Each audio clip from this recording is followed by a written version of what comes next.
pour cette vidéo, nous apprendrons à se servir bien sûr du Java en passant par l'éditeur IDE NetBeans. Donc, ce qu'on va faire concrètement, ça sera d'utiliser NetBeans comme IDE, de pouvoir avoir un serveur. On va utiliser ici Tomcat, Apache, voilà, Tomcat version 6, et on va utiliser comme système de gestion de base de données MySQL.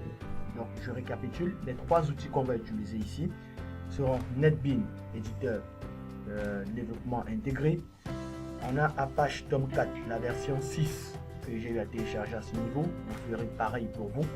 Et ça sera XAMPP qui sera donc utilisé ici pour pouvoir faire la gestion de la base de données. Donc je vais lancer rapidement NetBeans. Voilà, j'ai la version 6.9.1. Donc là on va aller assez bref et rapidement. J'ai lancé donc NetBeans. Je vais commencer bien sûr à faire un projet web normalement. Donc je vais venir sur File, New Project.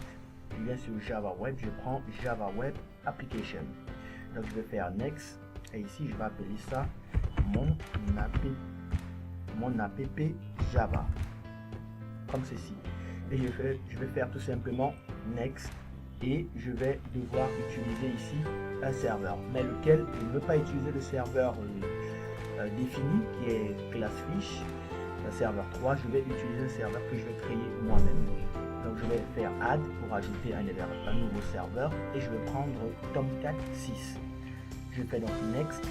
On me demande l'emplacement de mon serveur, voilà, Catalina Home, que je vais devoir trouver ici. Je vais donc prendre, je vais faire forcément browse. Je vais venir sur le bureau parce que j'ai téléchargé mon Apache Tomcat. Je fais ceci, sinon je vais faire le tour. Je prends mon fichier complet, je fais ouvrir et là je vais créer donc tout simplement mon user et mon password.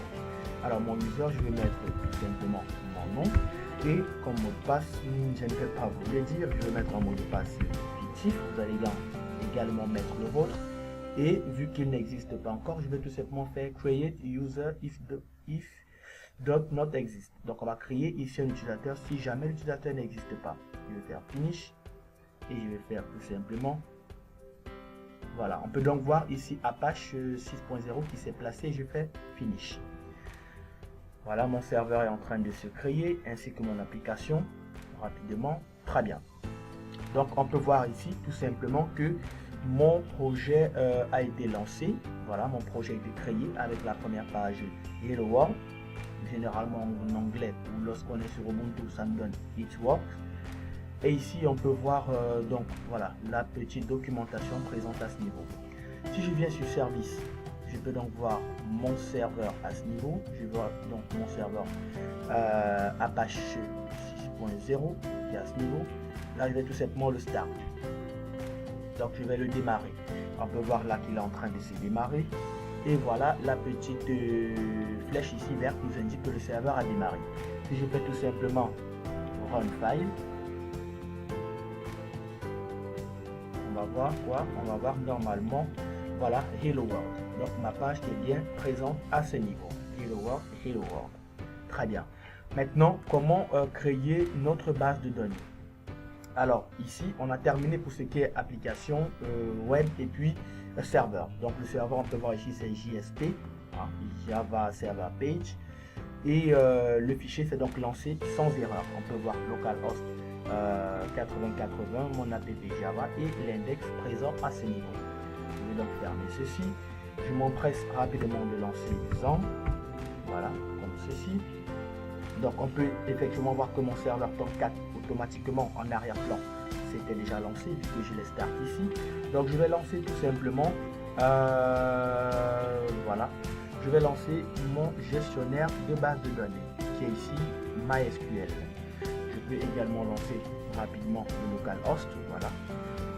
Si je refais run file, j'ai mon fichier qui se lance normalement Hello World et tout juste à côté je vais tout simplement faire localhost / php myadmin pour arriver dans l'interface graphique myadmin. Très bien. Jusqu'ici tout va bien. Maintenant je vais venir sur database. Je suis donc toujours dans service. Je viens dans database comme ceci. Voilà. Et je vais créer tout simplement ma base de données. Je vais effacer ce qui est présent à ce niveau. Voilà.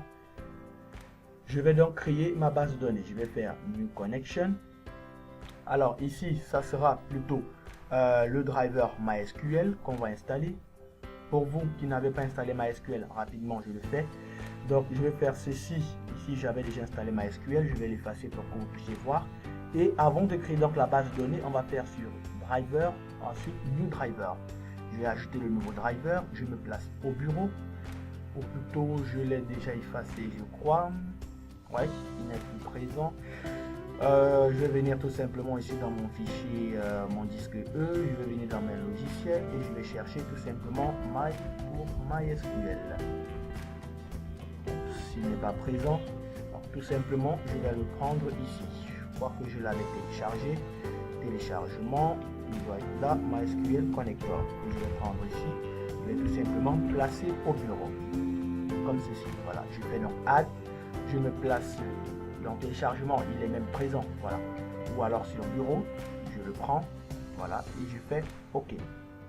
Très bien, le driver MySQL y est. Maintenant, je reviens sur Database, je fais New Connection, je prends donc le driver MySQL, je vais faire localhost, tout simplement, comme ceci. Le port, c'est 3306. Comment je le sais? Tout simplement parce que, voilà, MySQL ici utilise le port 3306. Donc, je le mets à ce niveau. Database. On va créer rapidement une base de données. Ici, je vais créer donc une base de données qui va s'appeler Java DB. Tout simplement, je vais faire ma DB Java. Voilà. Ma DB Java. Je vais prendre l'interclassement, tout simplement pour des respects de ponctuation générale CI. Donc, ma BD Java qui est présente à ce niveau. Et ici, je vais donc dire tout simplement que ma base de données, c'est ma DB Java. Donc, le nom d'utilisateur pour le localhost ici, on le sait, c'est root, sauf si vous avez configuré quelque chose vous-même. Et le password, il n'y en a pas par défaut. Je mets donc OK. On signale ici que la connexion ne peut pas être établie. OK, en nos database, ma DB, oups, j'ai fait une erreur à ce niveau. Ma BD, j'ai fait une erreur. Ma BD Java. Voilà, comme ceci. Très bien. Donc ma base de données a été créée. Je vais donc tout simplement venir sur, voilà, ma base de données. Je vais donc faire exécuter une commande pour être sûr et je vais faire show databases pour voir les bases de données qui ont été créées.